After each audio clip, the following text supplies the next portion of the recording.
Selamat sore Bapak Ibu Simeon Hana yang terkasih dalam kasih Tuhan Yesus Kristus. Pada sore hari ini dalam persekutuan Simeon Hana dengan tema penebusku hidup dan bangkit.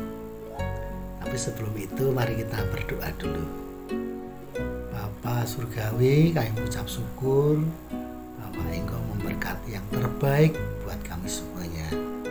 Kami bisa membaca firman-Mu, bisa mendengarkan firman-Mu, sehingga diharapkan kami bisa mengaplikasikan firman-Mu ini di dalam kehidupan kami sehari-hari. Terima kasih Bapa, penyertaan-Mu kami minta, dalam nama Tuhan Yesus kami berdoa, amin. Terima kasih Bapak Ibu Simeon Hana yang terkasih dalam kasih Tuhan Yesus Kristus. Dalam Prapaskah ini, persekutuan Simeon Hana, kita ambil tema penebusku hidup dan bangkit. Kita ambil dari kitab Perjanjian Lama, Ayub pasal 19 ayat 1 sampai 29. Kita lihat untuk ayat 1 sampai 29 ini kita rinci satu-satu, kita ulas satu-satu. Dalam ayat 1 sampai 29 ini kita bagi jadi tiga bagian. Saya membagi jadi 3 bagian. Yang pertama ayat 1 sampai 22 itu sharing Ayub. Jadi Ayub mengalami cobaan, mengalami cobaan dari iblis. Kalau cobaan itu dari iblis, tapi kalau ujian itu dari Tuhan. Itu kata seseorang begitu tadi. Kalau ujian kita diuji oleh Tuhan berarti akan naik kelasnya. Tapi kalau cobaan itu dari iblis, dari setan. Jadi saat ini Ayub mengalami cobaan dari setan. Itu ayat 1 sampai 2 itu dia sharing tentang keluhannya, tentang keadaannya. Maka kita bagi menjadi 3. Ayat 1 sampai 22 tentang sharing Ayub. Ayat 23 sampai 24 itu Ayub ingin mendokumentasikan keadaan Ayub. Dan ayat 25 kesekian itu iman Ayub. Mari kita kupas satu persatu, yaitu ayat 1 sampai 22, salah satunya sharing Ayub. Di sini Ayub mengalami keadaan atau tragedi di dalam keadaan kehidupannya. Yang pertama yaitu kematian 10 anaknya. Waduh, luar biasa. Padahal saya sendiri diterapkan, semoga juga tidak. Tapi diambil anaknya satu aja, aduh, sepertinya wis tidak kuat. Apalagi Ayub itu diambil 10 anaknya. Anak yang pertama meninggal, kedua, ketiga, sampai ke 10. Jadi kematian 10 anaknya. Ini menjadi tragedi buat Ayub. Kemudian harta benda habis, kehilangan harta bendanya. Dulu beberapa bulan kemarin saja, seperti saya mengalami, saya punya pot 3 di teras dengan burung itu hilang. Jadi potnya 3 hilang, burungnya hilang, itu aduh rasanya sedih. Wah, ternyata kok ada orang yang tidak suka dengan saya di perumahan, sehingga mengambil pot 3 dengan tanaman, dengan burung itu aja ya sedih Mas. Padahal itu tidak seberapa dibanding dengan keadaan Ayub yang harta bendanya semuanya habis. Nah, ini keadaan yang memang hebat sekali. Yang ketiga, sahabat dan saudara-saudaranya menolak. Itu dalam ayat 13 kita bisa baca. Dalam ayat 13, saudara-saudaraku dijauhkannya daripadaku, dan kenalan-kenalanku tidak lagi mengenal aku. Itu ayat 13. Berarti dijauhkan dari saudara-saudaranya, dari sahabat-sahabatnya, dalam ayat 13. Berikutnya yang keempat, istri tidak mendukung. Sudah sahabatnya menolak, istrinya tidak mendukung. Itu dalam ayat 17. Napasku menimbulkan rasa jijik kepada istriku, dan bauku memualkan saudara-saudara sekandungku. Waduh, jangan sengsara tenan Ayub ini. Kematian 10 anaknya, harta bendanya habis, sahabat-sahabat dan teman-temannya menolak, istrinya tidak mendukung, dan lebih parahnya yang kelima ini, sakit yang amat parah. Ayat ke-20 kita bacakan. Tulangku melekat pada kulit dan dagingku, dan hanya gusiku yang tinggal padaku. Jadi sudah daging kulitnya habis, melekat di daging, cuman gusinya aja yang masih ada. Ini jadi sakit yang amat parah pada ayat 20 ini. Jadi dari ayat 1 sampai 22 kalau kita sharingkan, ini Ayub ingin sharing, ingin membagikan keadaannya tentang cobaan yang dia alami. Kemudian yang kedua, yang tadi Ayub sharing, yang ke tahapan kedua yaitu Ayub ingin berbagi dokumen, ingin mendokumenkan keadaan. Kalau di ayat 23, pasal 19 ayat 23 dibacanya, kiranya perkataanku ditulis, dicatat dalam Alkitab. Jadi kiranya perkataanku ditulis, dicatat dalam Alkitab. Dia ingin semuanya ditulis di dalam Alkitab, didokumentasikan. Ini gambar yang ada itu adalah naskah Laut Mati atau Gulungan Laut Mati yang terkenal dengan The Dead Sea Scroll. Itu jadi naskah atau Gulungan Laut Mati. Ini contohnya seperti itu, dicatat dalam Alkitab. Kemudian ayat yang ke-24,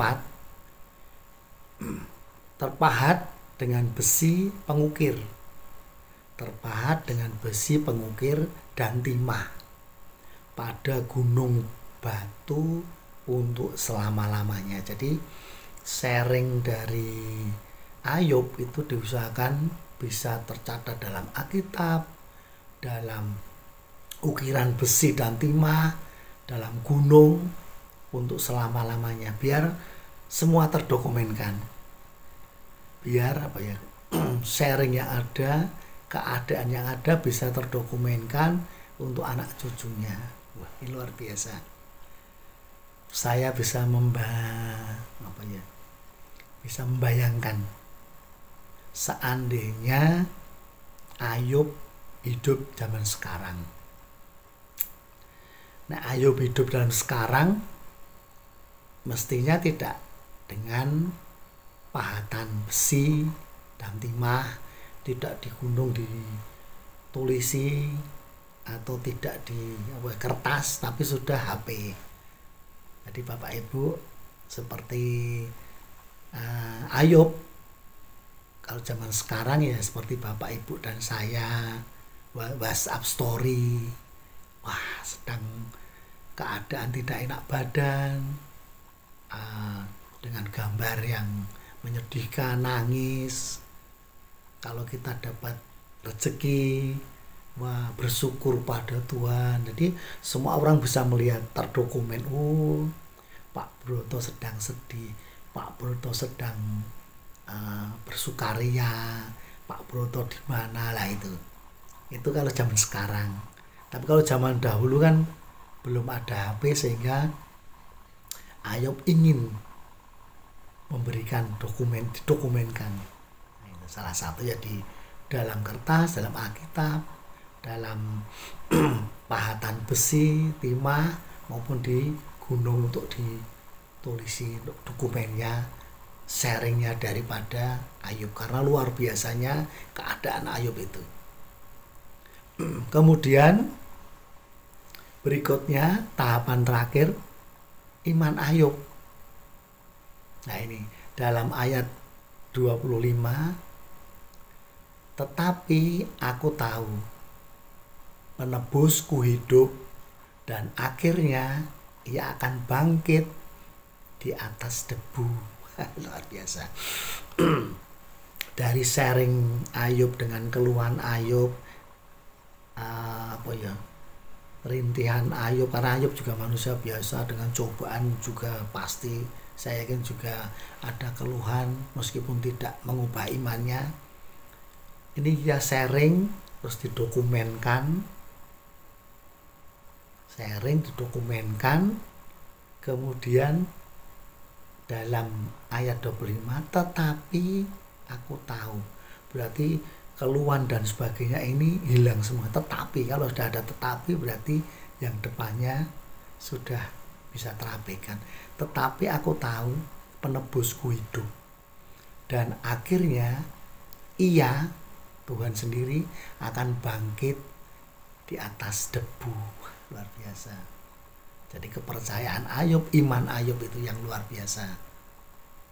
Kemudian 26, juga sesudah kulit tubuhku sangat rusak tanpa daging kupun, jadi tanpa daging kupun aku akan melihat Allah. Luar biasa.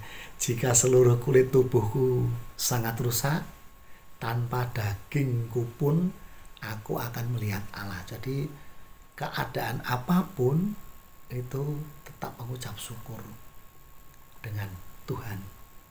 Luar biasa. Jadi keluhan yang ada, pengennya Ayub didokumenkan.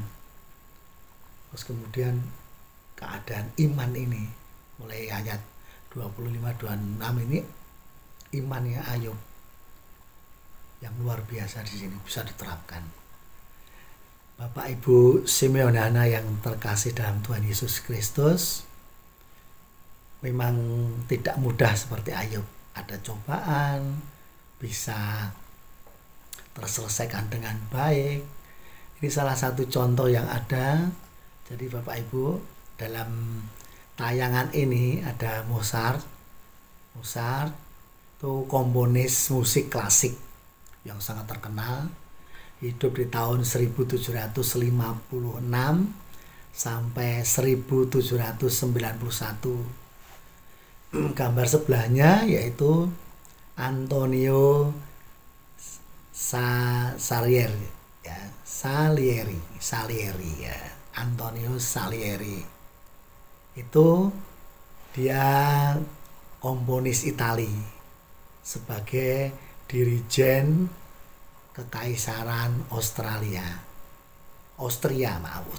Jadi dirijen Kekaisaran Austria.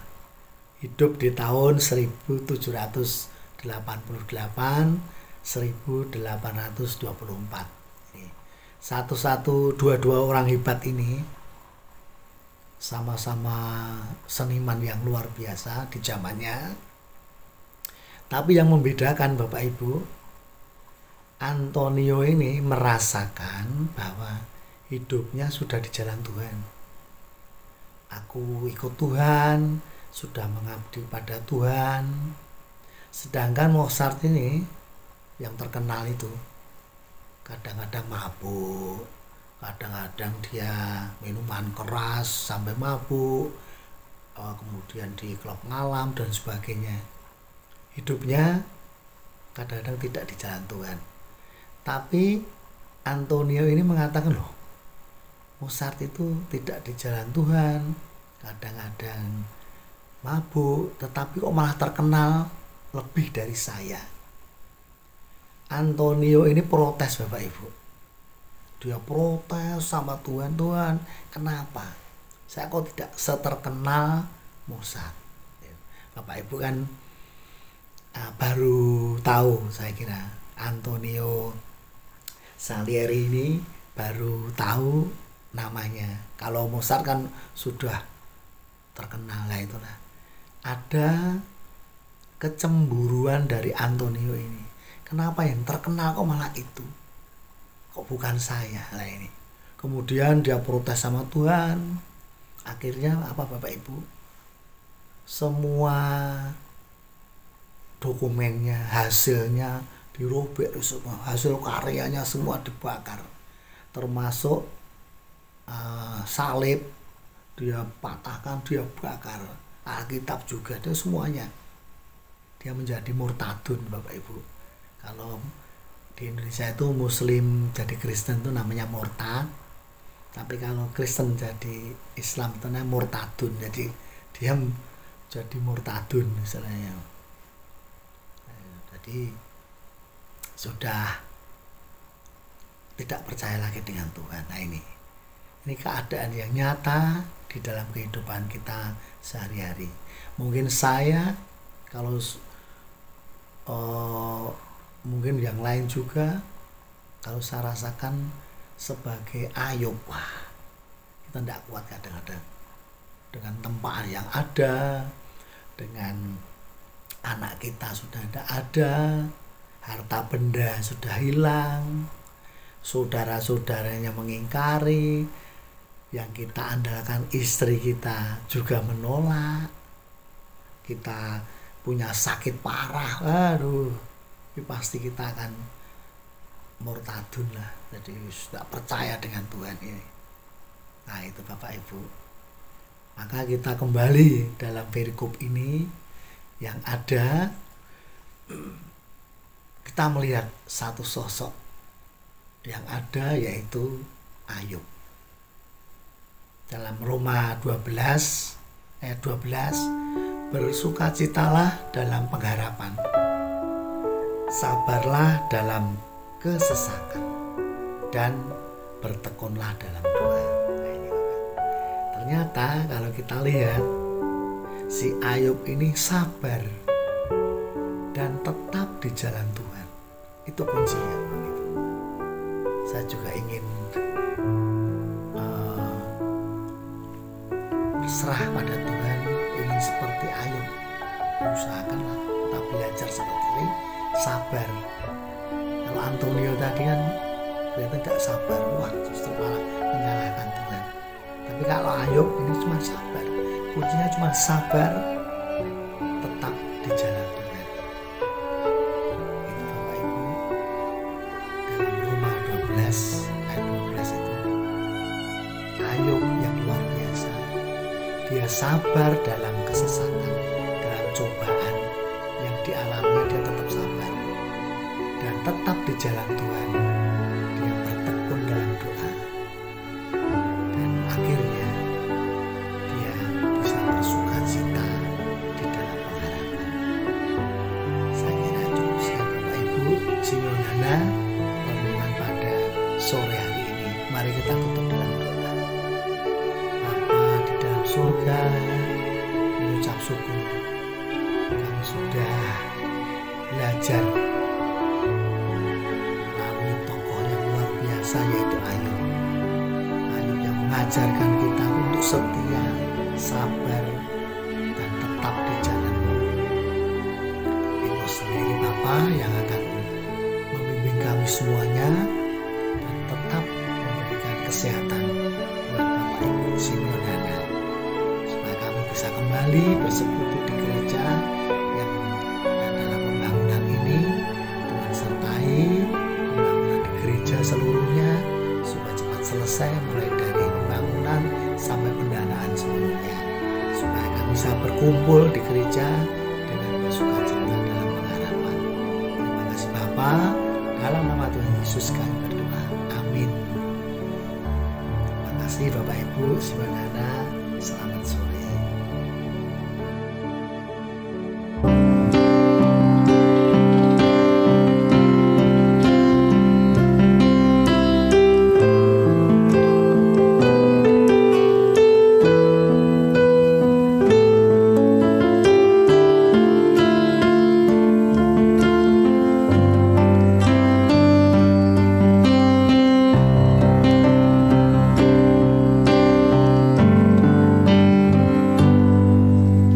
Semusim berlalu, namun Kau selalu peliharaku.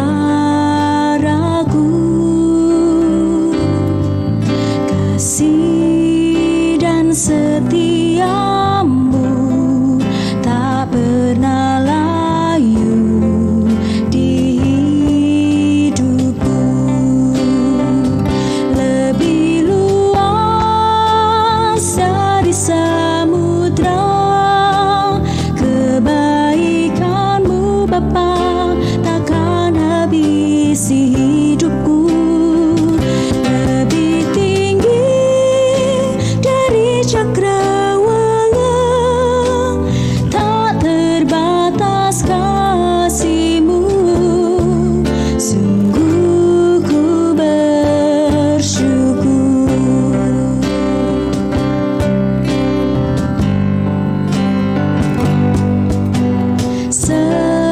Semusim berlalu, namun Kau selalu